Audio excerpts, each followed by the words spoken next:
Freedom means choices. Mandates, coercion mean less choices. The exchanges will be very few choices. I will be on the exchanges. I will have to go to the exchange in Kentucky and buy my insurance. I'm not very happy about it. In fact, I think if I've got to do it, I think Justice Roberts ought to have to do it. Justice Roberts loves Obamacare so much, I'm for voting to have Justice Roberts trot on down to the Obamacare registry, the Obamacare index, and get his insurance like the rest of us. So my amendment, we've talked about some amendments to include people. I think everybody, all federal employees, if Obamacare is so good, everybody ought to get it. And the thing is we'd be so fed up we'd rebel in this country.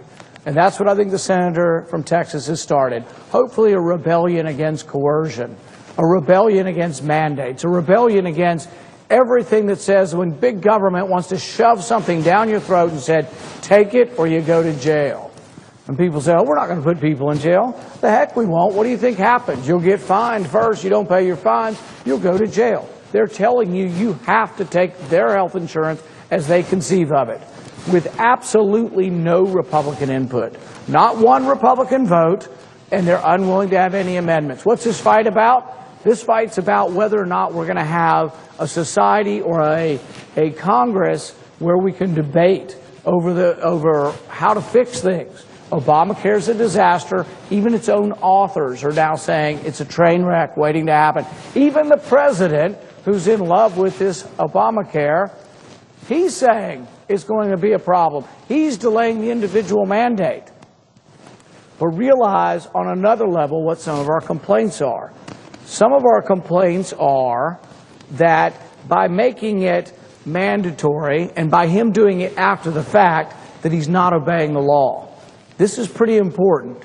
We talk about the rule of law a lot of times around here. But what's important about the rule of law is that Congress passes legislation and the president can sign it and execute it.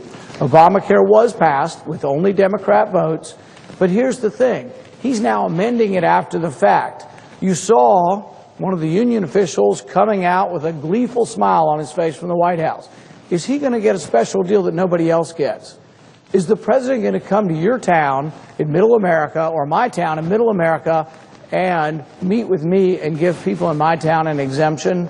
No, he's been giving exemptions to his friends. This is patently un-American. It's unconstitutional. We will fight this through the court cases, but it's going to take a year or so till we can get to the Supreme Court. But can the president amend legislation? Can he write legislation without the approval of Congress? That's what he's doing. Now, his argument would be, I'm just trying to fix the problems that the legislator created. Yes, the legislation was 2,000 pages, nobody read it. And then they've created 20,000 pages of regulations.